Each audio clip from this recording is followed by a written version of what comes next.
Mesdames et messieurs, bonsoir. Merci de votre fidélité à la télévision nationale. Voici les titres du journal. La lutte contre le paludisme s'intensifie en province. À Kanka et Sigiri, une solution immédiate s'offre aux autorités sanitaires, la distribution de moustiquaires imprégnés. La foire de Grand Bassam en Côte d'Ivoire, la Guinée sera représentée à cette 3e édition. La délégation a pris le départ aux frais du gouvernement. Coup d'envoi de l'événement demain jeudi. À suivre aussi le résumé de la Coupe nationale de judo. 3 jours de compétition à Mamou. Une large représentation de la zone spéciale de Conakry avec 5 clubs. Voilà pour les titres.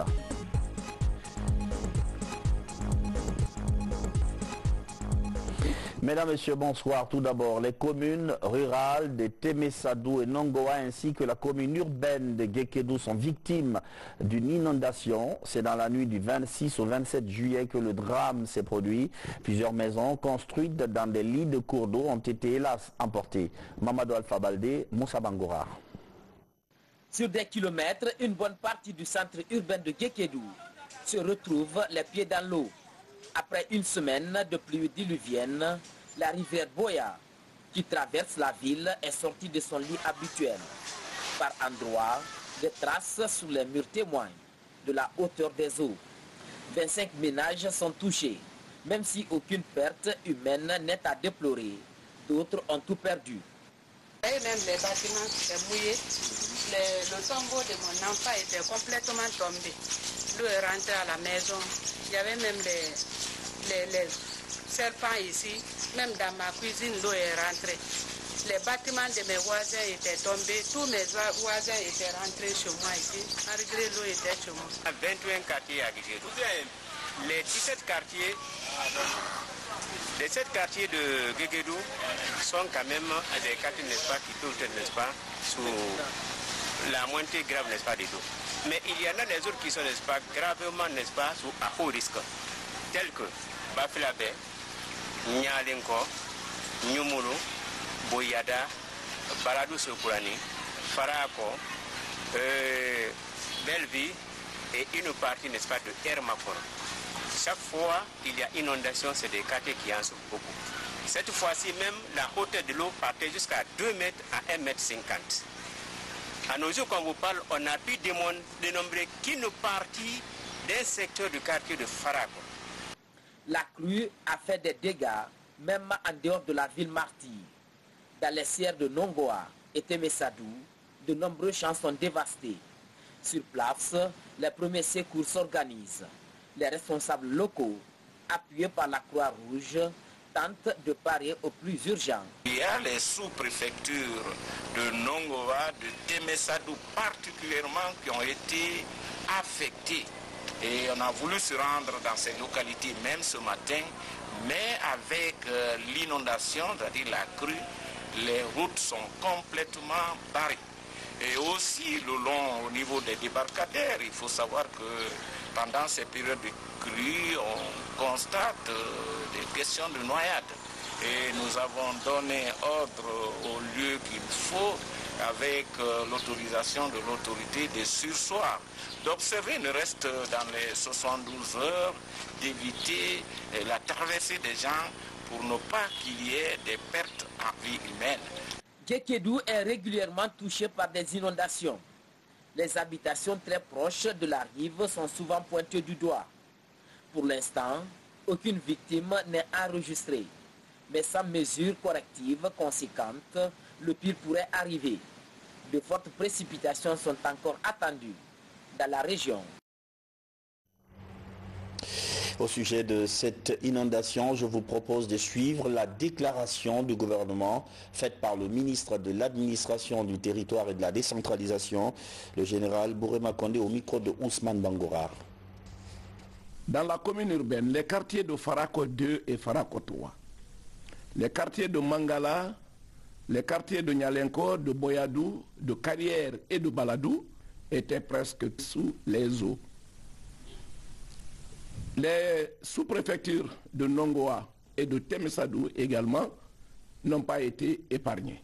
Des dégâts matériels importants ont été enregistrés. Heureusement, à date, nous n'avons encore enregistré aucune perte en vie humaine. Monsieur le Président de la République, le professeur Alpha Condé et le Premier ministre chef du gouvernement, Dr Ibrahima Kassori Fofana, toujours à l'écoute et toujours préoccupés par les problèmes qui assaillent les populations, les citoyens guinéens, sitôt informés de cette grave situation, ont demandé à mon ministère, le ministère de l'administration du territoire et de la décentralisation, qui a en son sein une grande direction nationale, la direction nationale des affaires humanitaires, le Sénat, d'œuvrer le plus rapidement que possible pour que l'assistance des premières urgences puisse parvenir aux populations dans le désarroi. Les autorités locales, au niveau préfectoral, au niveau communal, au niveau des sous-préfectures, pratiquement toute la préfecture de Guékédou s'est mobilisée pour d'abord faire le point de la situation à travers donc les services de l'habitat, à travers la Croix-Rouge, à travers la direction de l'environnement, à travers les services de sécurité, à travers également la santé et la représentation locale du service national d'action humanitaire pour procéder à un recensement exhaustif des dégâts causés. Ce recensement est en cours, il est achevé par endroits, il ne l'est pas encore totalement. Qu'à cela ne tienne, les secours ne sauraient attendre. À date, la direction nationale donc, du service national d'action humanitaire est en train de multiplier les initiatives pour que la mise en route du premier lot, du premier convoi d'assistance humanitaire puisse être acheminée sur la préfecture de Guékédou. Le gouvernement donc a pris des dispositions idoines pour que ce premier lot, n'est-ce pas, d'assistance humanitaire d'urgence puisse être mis en route. C'est le lieu de féliciter et de remercier toutes les parties prenantes au maintien de la quiétude sociale à Guékédou. C'est l'occasion pour moi d'adresser un message, nonobstant ce que nous sommes en train de vivre, aux populations de Guékédou. Les quartiers Farako 2 et Farako 3 et d'autres quartiers sont chaque année victimes de la même situation parce que, il faut le dire, n'ayons pas peur des mots, les populations sont venues construire dans le lit du cours d'eau. Monsieur le préfet de Guékédou qui m'entend maintenant, monsieur le maire de Guékédou qui m'entend, je souhaite vivement que les crues de 2019 soient les dernières, en tout cas pour ce qui est des maisons construites dans le lit des cours d'eau. Cela ne saurait perdurer indéfiniment. Chers concitoyens, et encore une fois, toute la compassion de Monsieur le Président de la République, toute la compassion du Premier ministre chef du gouvernement, toute la compassion du peuple de Guinée va à l'endroit des populations victimes de la préfecture de Guékédou. Général Bourema Condé, ministre de l'administration du territoire et de la décentralisation, lutte contre le paludisme. La Guinée fait la promotion de moustiquaires imprégnés à Kankan et Sigiri. Cette opération est perçue comme une solution urgente. La campagne est lancée et fait beaucoup de bien aux populations. Thierno Ousmane Diallo. Dans cette concession du village de Sanfina dans Kankan, plus question de dormir en dehors d'une moustiquaire. Il y a un peu plus d'un an, cette mère de famille perdait son 4e enfant des suites du paludisme. Depuis, la protection du reste de la famille contre la nouvelle femelle passe prioritairement par les moustiquaires. C'était une fille. Elle a été atteinte du paludisme. On ignorait qu'elle aurait pu éviter la maladie grâce à l'utilisation des moustiquaires. Selon l'Organisation mondiale de la santé, un enfant meurt toutes les 2 minutes du fait du paludisme. L'utilisation des moustiquaires demeure l'un des moyens privilégiés de prévention Dans les préfectures de Kankan et de Sigiri, un peu plus d'1 million de moustiquaires sont en phase de distribution. Une opération d'envergure coordonnée par le Programme national de lutte contre le paludisme avec le soutien de Catholic Relief Service et Plan International Guinée. Une bonne organisation, une adhésion avec une volonté politique, plus une participation effective des hommes de la communication, nous ont amené aujourd'hui à rendre effective une campagne avec toute l'influence de la saisonnalité, la pluie pendant laquelle les moustiques piquent beaucoup, la pluie qui devient un facteur limitant mais qu'on a pu vaincre avec la participation de tous. Pour la campagne de distribution de cette année, l'organisation britannique Against Malaria Foundation a offert à la Guinée près de 5 millions de moustiquaires. C'est la première fois en tant qu'ONG, AMF, qu'on travaille en Guinée et on a construit des partenariats très forts qu'on aimerait garder à long terme. Et du coup, pour nous, c'est très satisfaisant de venir ici voir les bénéficiaires prendre leur moustiquaire et on espère vraiment qu'ils vont dormir toutes les nuits sous moustiquaire pour la prévention contre le paludisme. Avant d'entrer en possession des moustiquaires, les bénéficiaires reçoivent des conseils sur leur importance et mode d'utilisation. Ils sont ensuite invités à veiller à l'hygiène de leur cadre de vie. Le combat contre le paludisme est inscrit parmi les priorités nationales pour le bien-être des habitants du pays. Un projet qui fait du chemin dans la région de l'Abbé, la campagne Un enfant, un extrait. L'idée, c'est de pousser les populations à déclarer les naissances. La sensibilisation est menée sur le terrain par l'UNICEF. L'institution encourage les parents à faire enregistrer les naissances. Sarabdine Diallo, Alpha Baldé.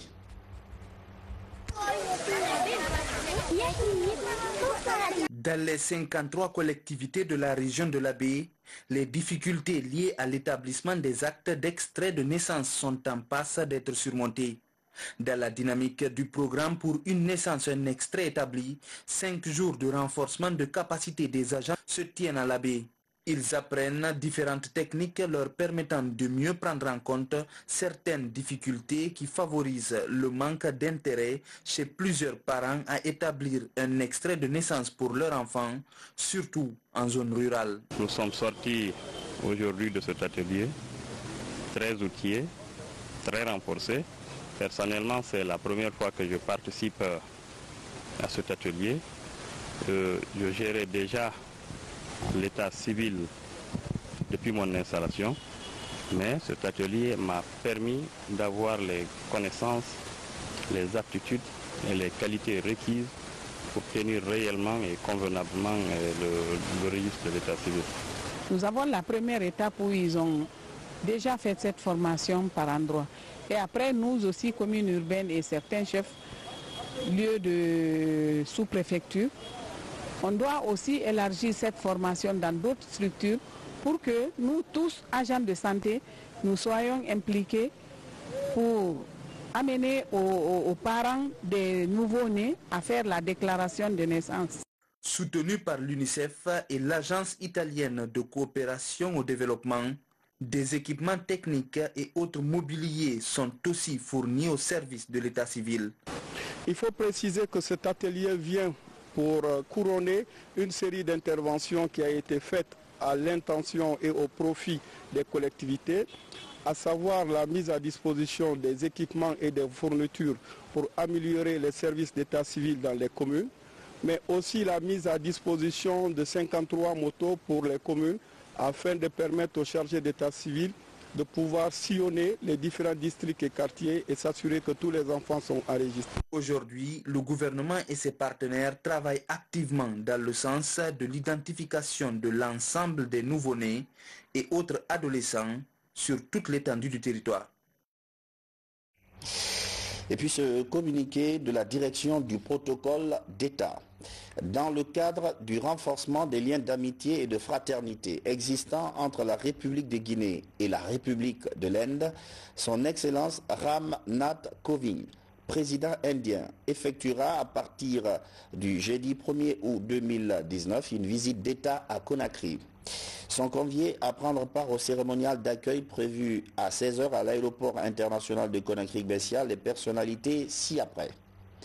Monsieur le Président de l'Assemblée nationale, Monsieur le Premier ministre chef du gouvernement, Monsieur le Président de la Cour constitutionnelle, Monsieur le Président de la Cour suprême, Monsieur le Président de la Cour des comptes, Madame la Présidente de la Haute Autorité de la Communication, Madame la Présidente du Conseil économique et social, Monsieur le Médiateur de la République, Monsieur le Grand Chancelier des Ordres nationaux de Guinée, Monsieur le Président de la Commission électorale nationale indépendante, Monsieur le Président de l'Institution nationale indépendante des droits humains, Monsieur le chef des files de l'opposition, Mesdames et Messieurs les membres du gouvernement, Mesdames et Messieurs les ministres conseillers membres du cabinet présidentiel, Monsieur le chef d'état-major général des armées, Monsieur le haut commandant de la gendarmerie nationale, Messieurs les chefs des états-majors des armées de terre, de l'air et de la marine, Monsieur le chef d'état-major particulier de la présidence, Messieurs les directeurs généraux de la police, de la douane et des conservateurs de la nature, Mesdames et Messieurs les chefs des missions diplomatiques et les représentants des organisations internationales, Monsieur le gouverneur de la ville de Conakry. Conakry, le 31 juillet 2019, a signé Mamadi Sinkonkaba, ambassadeur directeur du protocole d'État. 3000 enseignants du préscolaire et de l'élémentaire vont être formés. Ils prennent des cours sur les approches pédagogiques à adopter pendant les cours, en tout cas devant les jeunes écoliers. Il s'agit de renforcement de l'enseignement à la base. Mamadou Saliouba. Dans la qualification du système éducatif guinéen, une attention particulière est accordée à l'enseignement préscolaire. Le sous-secteur s'est développé ces dernières années avec la réalisation de plusieurs établissements.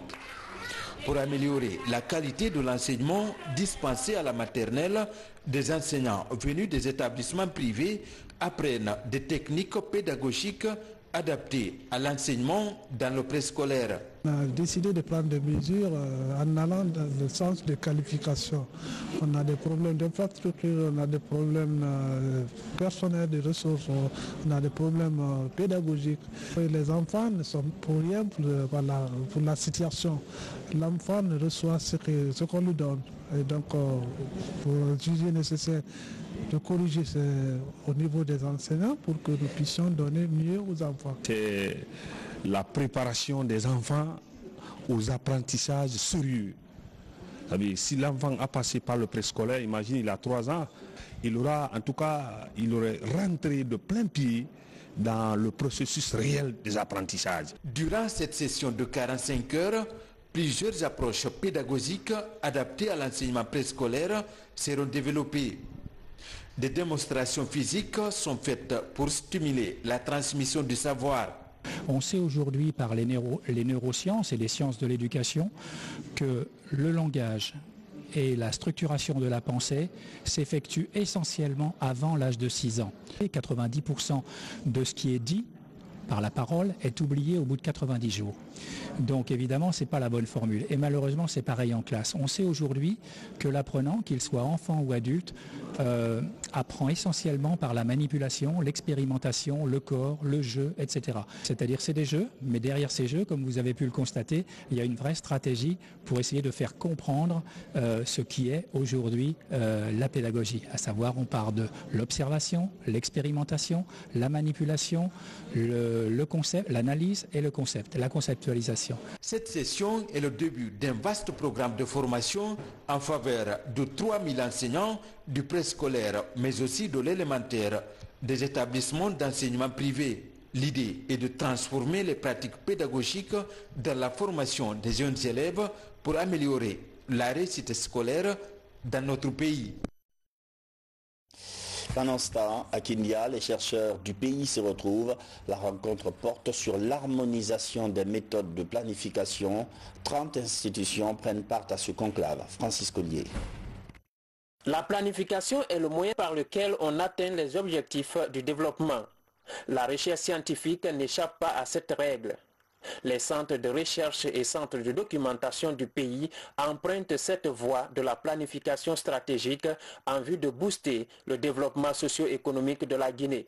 À Kindia, les directeurs, secrétaires scientifiques et les techniciens des 30 institutions de recherche et centres de documentation harmonisent leurs méthodes de planification. Il est démontré aujourd'hui que l'évaluation sur les activités ne donne pas un résultat de développement.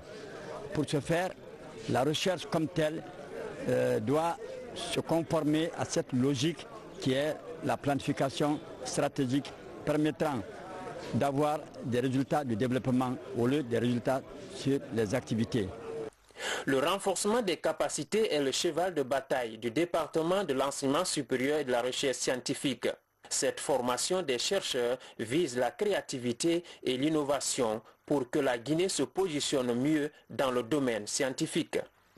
Justement, cet atelier va permettre de booster la recherche scientifique et l'innovation technologique qui doit tenir compte désormais des objectifs de développement économique et social de notre pays. En fait, la recherche doit répondre aux questions de développement économique et social de notre pays. Nous savons qu'on a du personnel compétent, mais il faut leur donner les outils nécessaires pour qu'ils puissent travailler comme on le souhaiterait dans l'atteinte des objectifs. Cette formation des directeurs, secrétaires scientifiques et techniciens des institutions de recherche et centres de documentation fait suite à celle organisée en novembre 2018 sur la gestion axée sur les résultats. Ces séries de formations permettront aux chercheurs de bien monter des projets de recherche et diversifier leurs sources de financement. Partenariat FMI-Guinée, les relations sont au beau fixe. Lors du récent conseil d'administration, l'institution a approuvé la 3e revue guinéenne de la facilité élargie de crédit. La Guinée peut donc décaisser 24 millions de dollars pour soutenir l'aide à la balance de paiement. Boubacar Bar. L'on se rappelle que le 11 décembre 2017, la Guinée, notre pays, a négocié et obtenu un nouveau programme triennal de la facilité élargie de crédit avec le Fonds monétaire international après avoir bouclé avec succès le premier programme. Cet accord, qui s'étale sur la période 2018-2020, se situe à sa 3e revue, jugée concluante par le conseil d'administration de cette institution lors de la session du 26 juillet dernier. Un ouf de soulagement pour les autorités et une bouffée d'oxygène pour les finances publiques. On a réalisé tous ces critères. Ensuite, il y avait des repères structurels qu'on a également réalisés. Cela donne droit ipso facto au décaissement de quelques 23,9 millions de dollars en faveur de la Guinée au titre de soutien à la balance des paiements, ce qui va conforter nos réserves internationales. Ces bonnes performances économiques, reconnues et soutenues par la communauté financière internationale, restent pour l'instant révélatrices de la qualité des choix opérés et de la pertinence des stratégies adoptées dans le cadre de l'atteinte des objectifs de notre programme national de développement social, PNDS. Côté Banque centrale, on note que tous les critères de performance liés aux agrégats monétaires et bancaires ont été réalisés. Mieux, les avoirs extérieurs qui étaient dans l'ordre de 3 mois d'importation depuis quelques années ont atteint les 4 mois d'importation en date. L'appréciation que j'ai, c'est franchement un sentiment de satisfaction, de félicitations d'abord à l'endroit du président de la République qui, par ses directives et son leadership, a permis l'atteinte de ces importants résultats dans le cadre de l'assainissement de la gestion macroéconomique de façon générale. Le mérite, comme lui-même le dit, en vient au peuple de Guinée qui effectivement a suivi le gouvernement dans les efforts ainsi consentis et naturellement à tous les protagonistes de ce programme-là au niveau des administrations économiques et financières. La Banque centrale aussi a rempli tous les critères qui étaient mis à sa charge, notamment les réserves internationales qui sont à un niveau aujourd'hui de plus de 4 mois d'importation et le financement de la Banque centrale du budget de l'État qui est resté dans les limites compatibles avec les objectifs fixés dans le cadre du programme.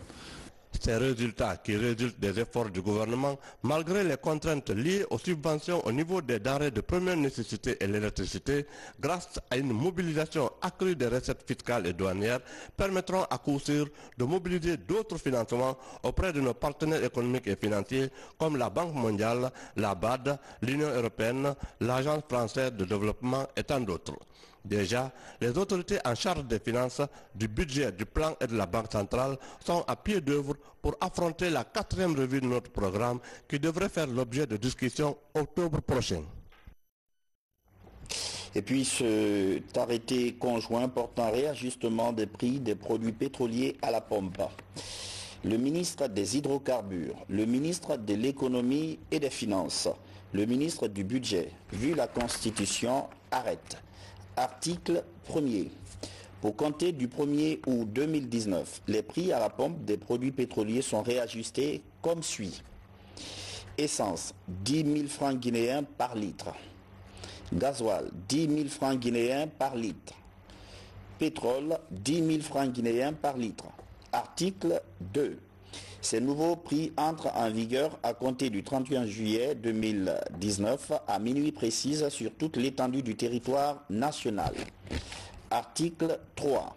Les autorités administratives sont chargées, chacune en ce qui la concerne, de veiller à la stricte application du présent arrêté. Conakry, 31 juillet 2019, signé des 3 ministres. 70 femmes renforcent leurs compétences en entrepreneuriat à travers une formation de 5 jours appuyée par la Banque africaine de développement. La primature est associée à l'initiative pour permettre à ces chefs d'entreprise de poursuivre leur rêve vers l'autonomisation. Ousmane Bangora. C'est une formation destinée au réseau des femmes entrepreneurs de Guinée. Venus dans plusieurs secteurs d'activité, ces chefs d'entreprise du pays ont durant 5 jours bénéficié du programme de formation en entrepreneuriat. L'initiative est de la Banque africaine de développement en partenariat avec la Fondation Entrepreneurium. La Banque africaine de développement, votre banque, a lancé depuis mai 2016 une initiative dédiée aux femmes africaines, à savoir l'initiative pour favoriser l'accès des femmes au financement en Afrique, dite AFAWA. Il s'agit d'une initiative panafricaine qui a pour objectif de combler le déficit de financement dont souffrent les femmes en Afrique, de libérer leur capacité à entreprendre et de transformer les marchés financiers pour prêter aux femmes et renforcer le soutien aux environnements politiques, juridiques et réglementaires qui soutiennent les entreprises des femmes. Ce renforcement de capacité devrait permettre aux participantes d'établir des relations en vue de créer les unités de transformation, leur assurant un emploi décent et durable. Nous, femmes entrepreneurs, fondons beaucoup d'espoir au programme AFAWA qui, selon les initiateurs, permettra aux femmes entrepreneurs d'avoir accès au crédit bancaire afin d'atteindre leurs objectifs.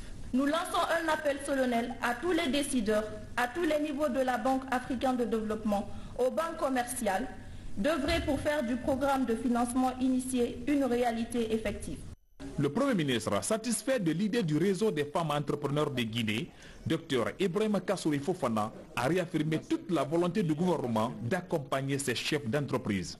La question de l'autonomisation des femmes à travers le renforcement des capacités revêt une importance singulière pour M. le Président de la République, le professeur Alpha Condé. Je voudrais dire merci à la Banque africaine de développement pour son soutien à la réalisation d'une telle activité qui s'inscrit parfaitement dans le cadre de la mise en œuvre de la stratégie d'initiation de la femme africaine à l'entrepreneuriat.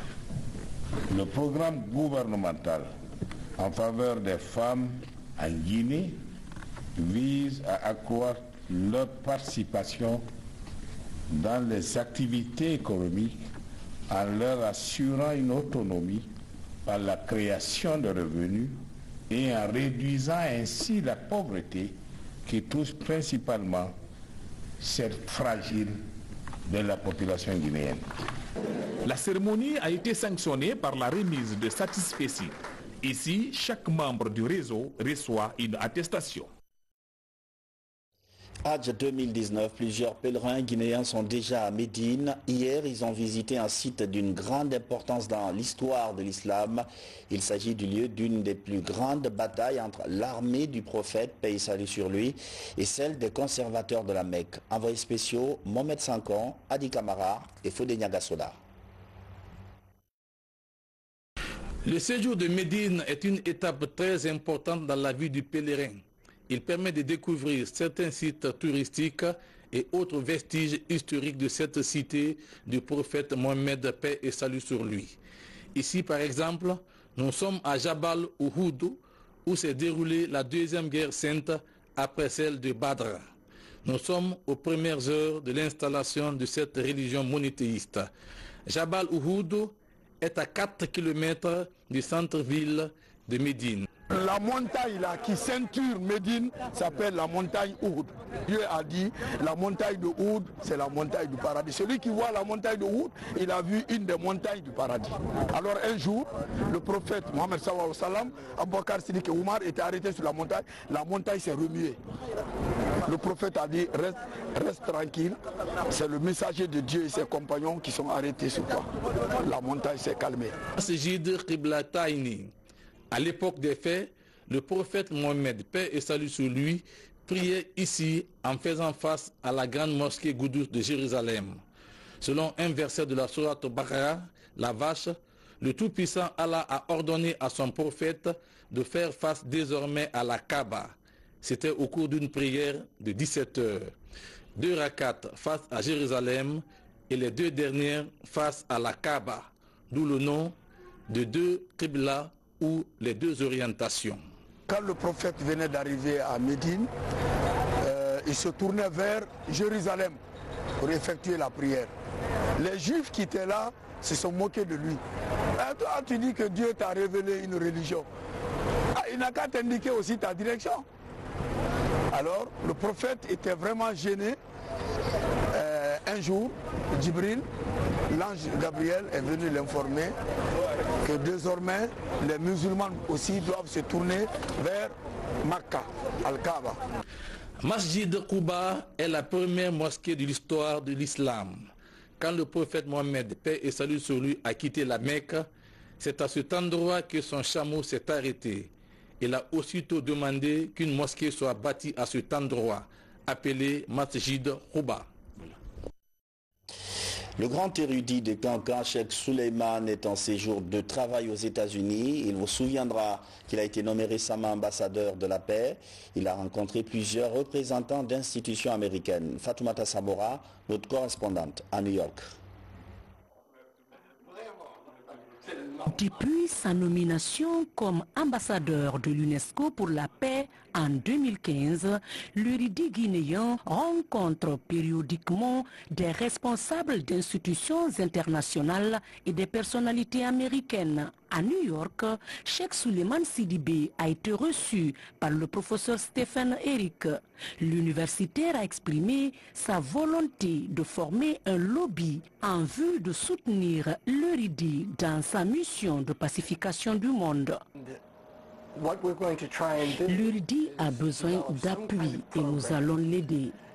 Pour commencer, nous allons monter des projets, ensuite réunir les bailleurs autour de ces projets d'éducation, de santé en faveur des femmes et des enfants. Dans la capitale américaine, à Washington, Jansoumana Solo a échangé avec ses partenaires de l'UNESCO. Ici, ils ont passé en revue le partenariat entre l'association Nourdine Islam et l'agence onusienne.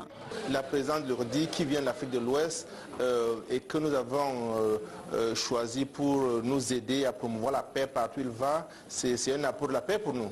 Et je pense que le message que lui qu'il mène, que ce soit à Kankan, que ce soit en Afrique de l'Ouest, que ce soit partout dans le monde, c'est un message qui va ramener le monde à être meilleur à travers la paix.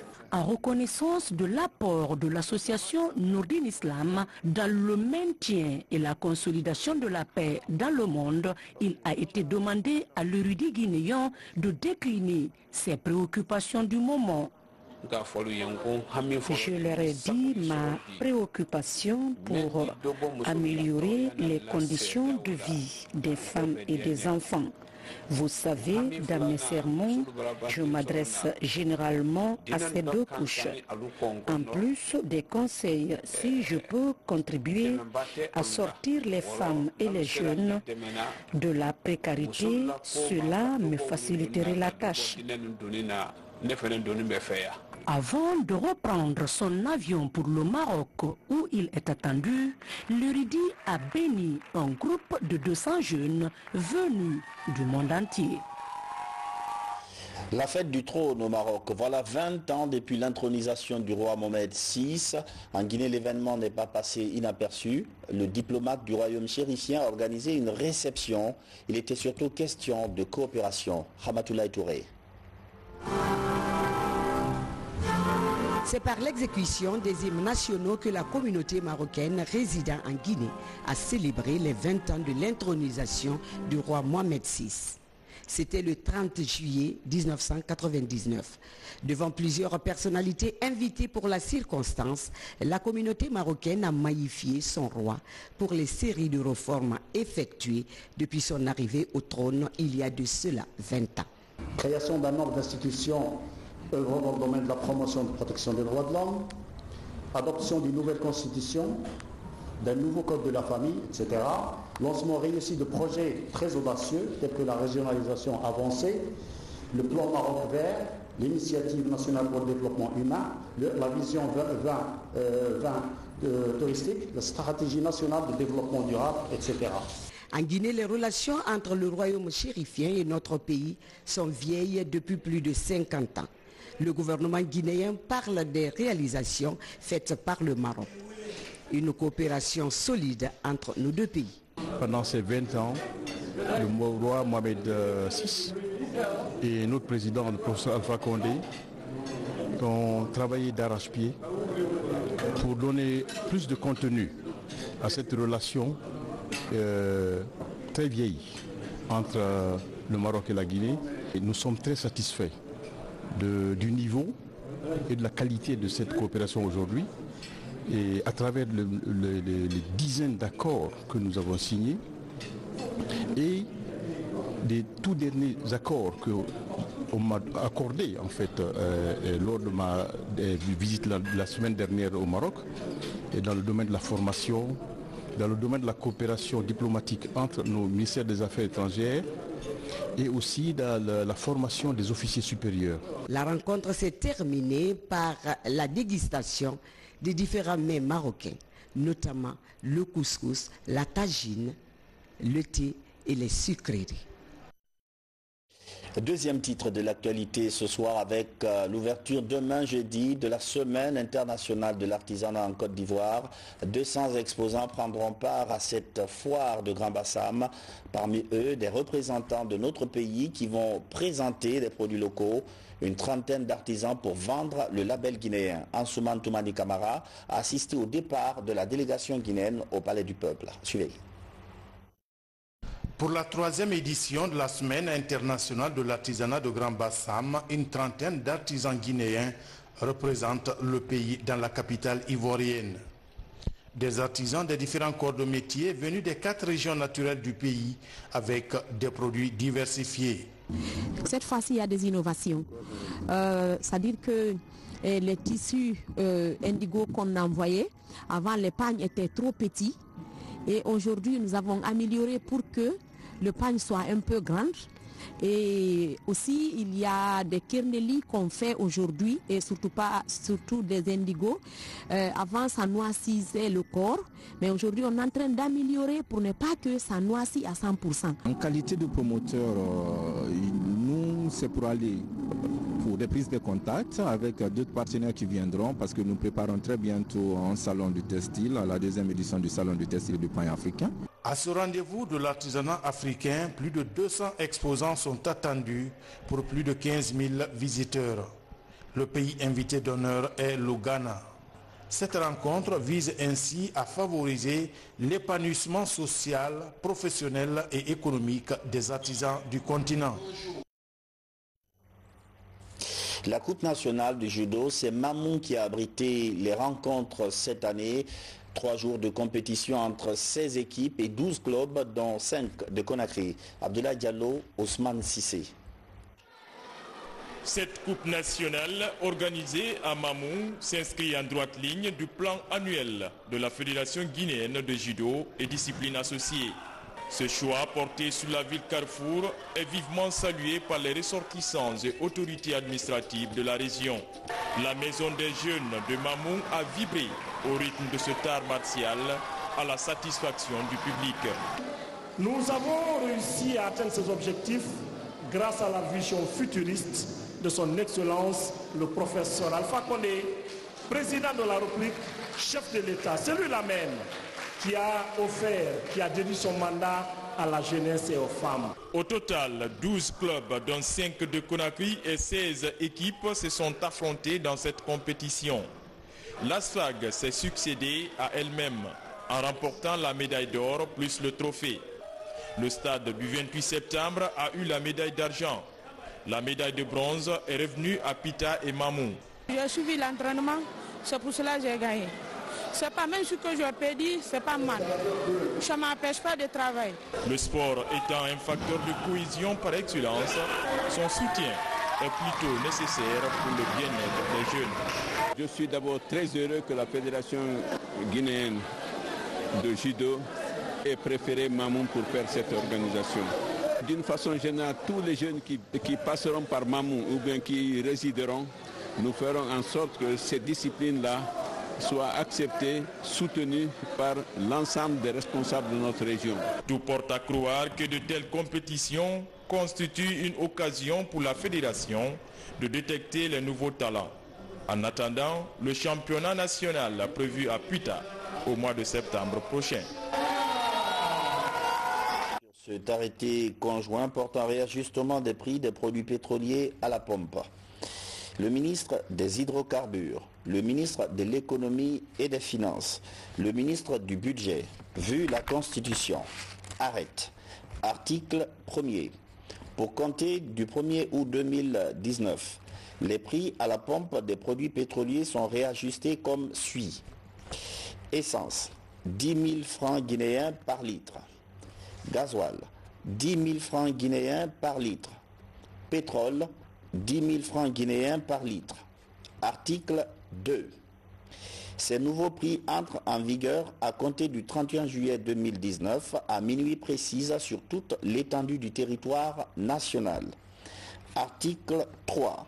Les autorités administratives sont chargées, chacune en ce qui la concerne, de veiller à la stricte application du présent arrêté. Conakry le 31 juillet 2019, signé le ministre des Hydrocarbures, M. Diakaria Koulibaly, le ministre de l'Économie et des Finances, M. Mamadi Kamara, le ministre du Budget, M. Ismaël Djoubaté. C'est la fin de cette édition d'information. Merci de votre fidélité à la télévision nationale. Bonsoir.